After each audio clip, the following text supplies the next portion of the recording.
of them request, God knows how about our big friends now. But most of all, let's remember Bible school, because Belle's got really excited about it. She's got a little friend that lives a couple houses down, and she keeps saying, Grandma, I need to go inside them, can we invite all of them? Not just her, all of them.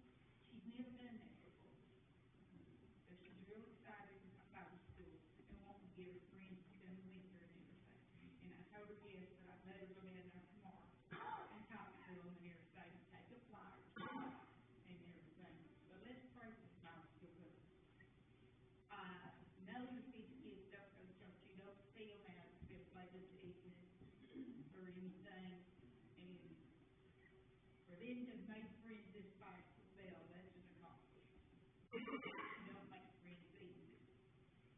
And her willingness won't feel to come to Bible school with her. That shows she's got an interest in being your church, being in Bible school and everything.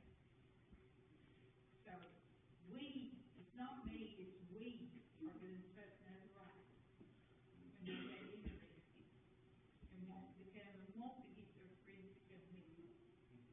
And there'll be a lot of kids, I've always said this, all through my life, there'll be a lot of kids, this may be the only time this whole year they get to come to church and hear about God and hear about Jesus and what Jesus can do for them and how He can help them. So let's pray that we just get the word out there. I know there's a lot of Bible schools going on, but ours is always special to me. And not just because this is my church, I just always enjoy being here because I went to other Bible schools and this is the one I love the most. So let's remember the teachers and remember the children and pray that we get a lot of them in here and we get something to say. That's the most important thing about it. Anyone else have anything from the heart?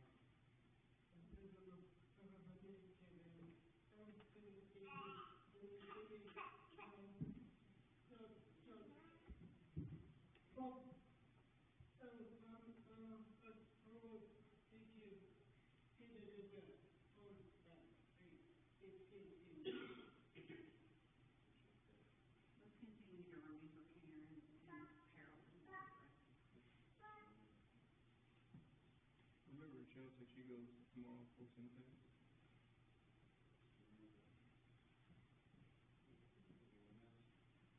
I was setting up Operation Jesus. Jesus had come off the box, and I said, "Oh my gosh, I lost Jesus," which is this piece of paper. I didn't lose Jesus, but I thought, how many times have we stepped away from Jesus, and we feel like He left us, but He's where we left Him. And it's just one step back. He's always right there where we left Him. We're the ones that's wandering away. So if any of us are where we need to be before we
do desire your prayers this morning. We've had this scripture on our heart for a little while, and we really didn't know what we were going to do with it. But when Dad asked us to stand, to stir our heart a little bit, so we're just going to trust the Lord this morning and do what He would have us to do. But we're going to be in 2 Chronicles, chapter number 20, and we're going to start reading at verse number 5. You don't have to stand this morning. We do have a little bit of reading that we're going to do. But to give a little background on what we're about to read of Jehoshaphat, and he's before where we're going to read at, he gets word that the Syrians are going to come, and they're on their way to Judah, and they're wanting to take Judah, and he finds this out, and he says that he begins to become afraid. And where we're about to read at in verse number 5, it says that he come together in the congregation. He's beginning to call out to the Lord, so that's where we're about to read. But we're going to start reading in verse number 5. Verse number 5 says, "And Jehoshaphat stood in the congregation of Judah and Jerusalem in the house of the Lord before the new court, and said, O Lord God of our fathers, art thou not God in heaven, and rulest not thou over all the kingdoms of the heathen? And in thy hand is there not power and might, so that none is able to withstand thee? Art thou not our God, who didst drive out the inhabitants of this land before thy people Israel, and gavest it to the seed of Abraham thy friend forever? And they dwelt therein, and have built thee a sanctuary therein for thy name, saying, If, when evil cometh upon us, as the sword, judgment, or pestilence, or famine, we stand before this house and in thy presence, for thy name is in this house, and cry unto thee in our affliction, then thou wilt hear and help.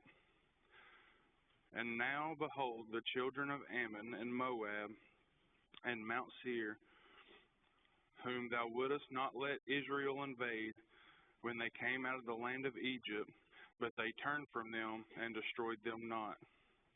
Behold, I say, how they reward us to come to cast us out of thy possession, which thou hast given us to inherit. O our God, wilt thou not judge them? For we have no might against this great company that cometh against us, neither know we what to do, but our eyes are open unto thee. And all Judah stood before the Lord, and with their little ones, their wives, and their children."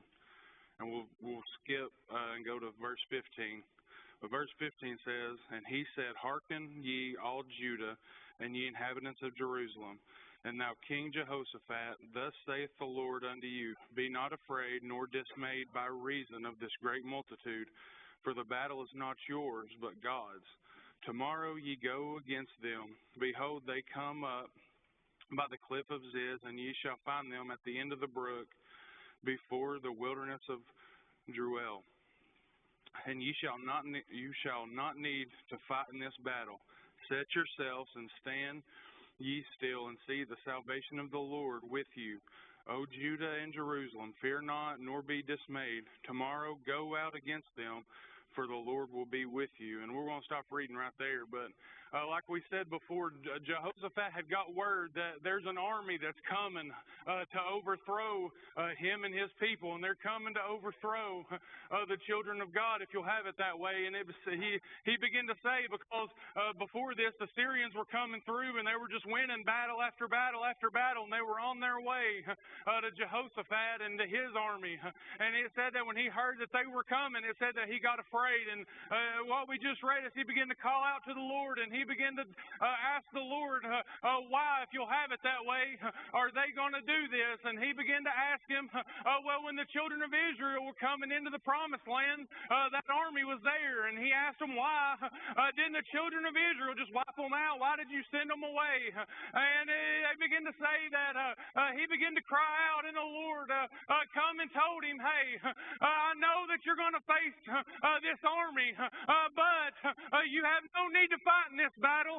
I'm going to be with you. And I begin to think of how many times we go through life and we wonder why some things happen to us and why we got to face certain things.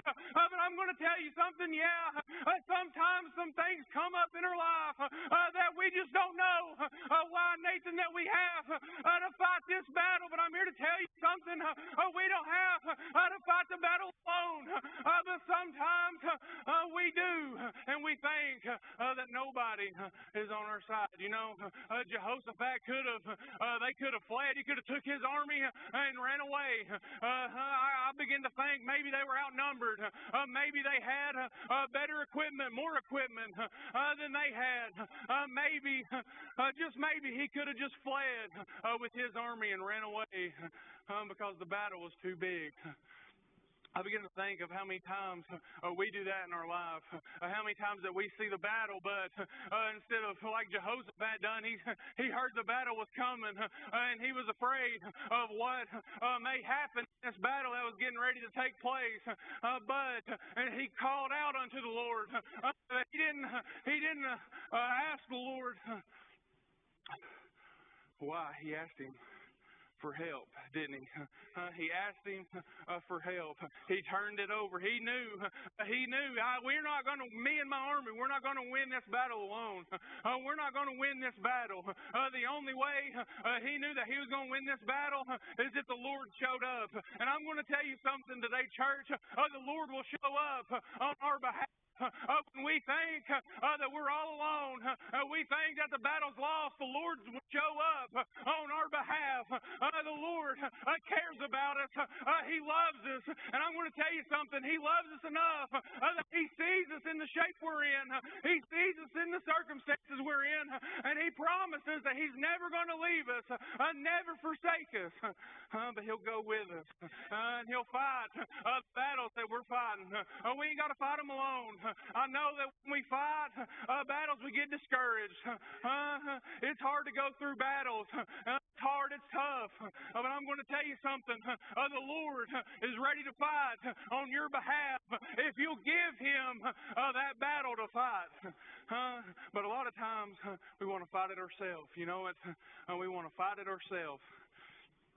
I'm going to tell you something. We can't fight our battles alone.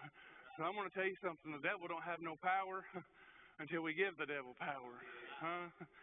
If we just turn over everything to the Lord and say, I can't handle this. I can't do this on my own. You take care of it. I'm going to tell you something. But a lot of the times, we begin to want to try to do everything on our own.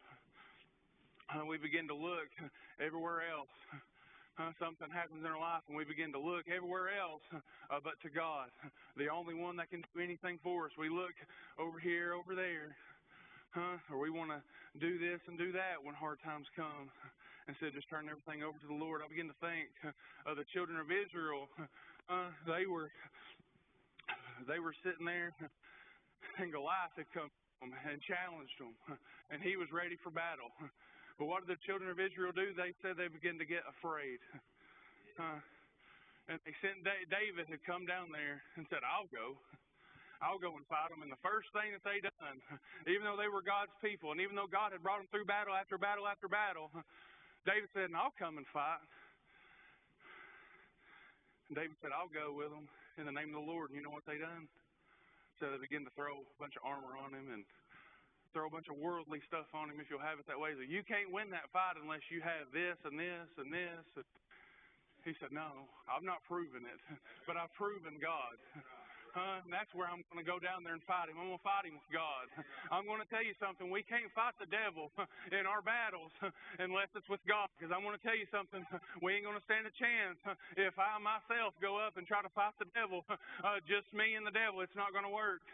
But if I fight the devil with God on my side, I'm going to win 100% of the time. You know what? We'll just turn everything over to Him and just let everything go and quit trying to fight battles that we can't win. I'm going to tell you something. It'll save us a lot of heartache. It'll save us a lot of discouragement. It'll save us a lot of fear. I'm going to tell you something. The Lord's on our side this morning. He's on your side this morning, and He loves you, and He wants to help you if you'll allow Him to help you. You know, it's just the same way. If I know that maybe Jeffrey's going through something, and I'm willing to help Jeffrey, but if Jeffrey don't ask me for help, all I can do is just maybe pray for him.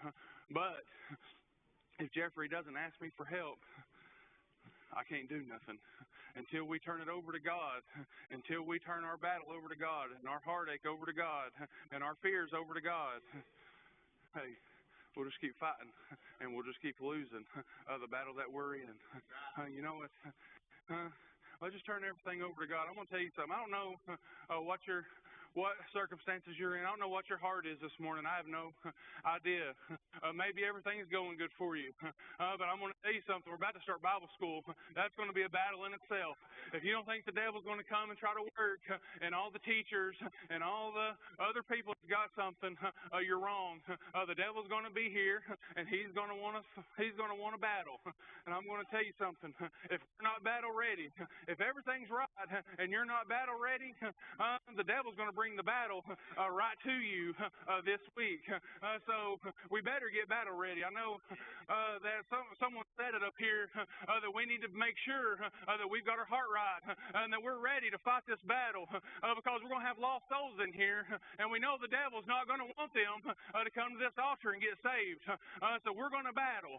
It's going to be a battle all week long. And if we're not battle ready as a church, I'm going to tell you something. We need to be battle ready because there's lost souls at stake here this week. It's a very serious thing that we make sure we're battle ready.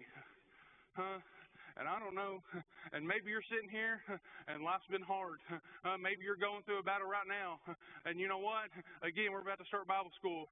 Lay your battle down so you can pick up and fight in this next one. I'm going to tell you something. Quit fighting a battle and just turn it over. Let God have every piece of it. He'll take care of you, I promise. He said the fight is not yours, but it's mine. Don't be dismayed and don't fear. God's got it. If we'll let God truly take it, God's got it, I promise you. He won't halfway fight it. He won't fight it a little bit and then quit. No, we'll get victory when we turn it over to God all the time. He promises us that. I don't know what you're going through. I don't know your heart. And maybe everything's fine. But listen, be prayed up this week. Make sure that our hearts are battle ready when it comes this week. And if you're fighting a battle, come lay it down. I'm going to tell you something. When you fight a battle by yourself, you get weary. When you get weary, you get tired, you get fearful. You know what? The devil can get in when we feel that way. He'll make us more fearful. He'll make us more scared. He'll make us more tired. Hey, give everything to the Lord. I don't know your heart, but I know that God does and that He cares and that He'll fix whatever problem or whatever heartache or whatever battle or whatever sin that you have in your life. Whatever the need is, God can help you with it. The Bible says there's grace for every need. As long as you come to Him and quit trying to do everything on our own and quit trying to look at every other avenue to look down when things are not going our way and just look to God. Whoever has a song, we're getting ready to come to a close, but just turn everything over to God. I guess if we had a thought, that's what it would be. Just quit fighting and turn everything over to God. I'm going to tell you something. We won't win on our own. We'll just keep if you'll have it that way, just spinning our wheels. But God can help us out of anything that we're in. So that's the message. If you need this altar come, you make sure that we're battle ready. So if you need this altar come as they sing, but don't turn him away this morning. I know that, there's a need here where the Lord wouldn't have sent a message, and the Bible says that His word won't return void. So if you need him this morning, come to him. Quit trying to fight everything on your own. Turn it over to the only one that can make a difference.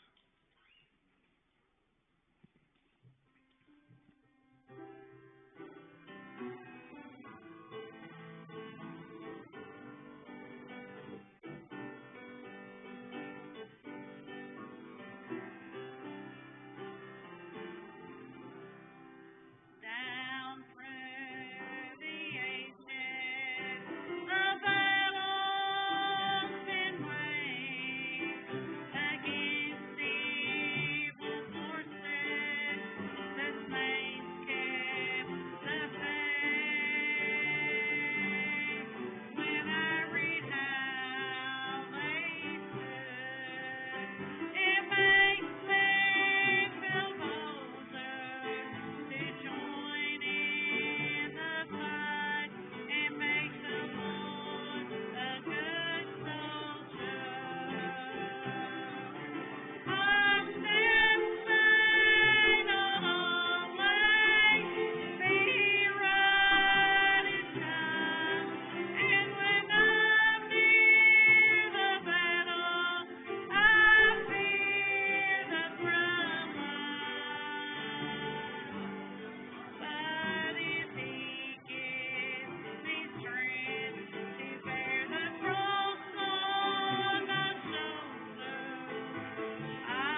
hear the police, Nether River Community, you hear flows, county, you hear flows, the state, you hear flows, the country, you hear flows, throughout the world. Ain't it amazing the God that we serve?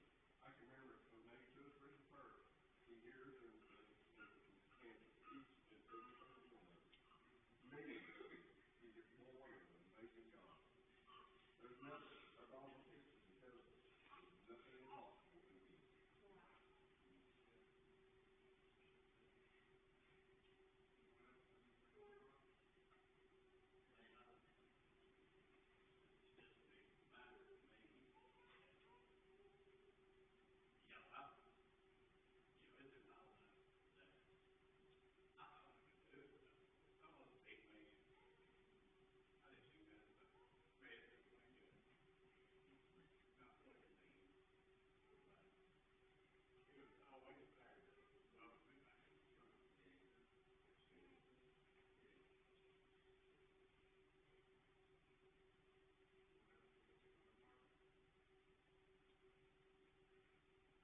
Stubborn pride.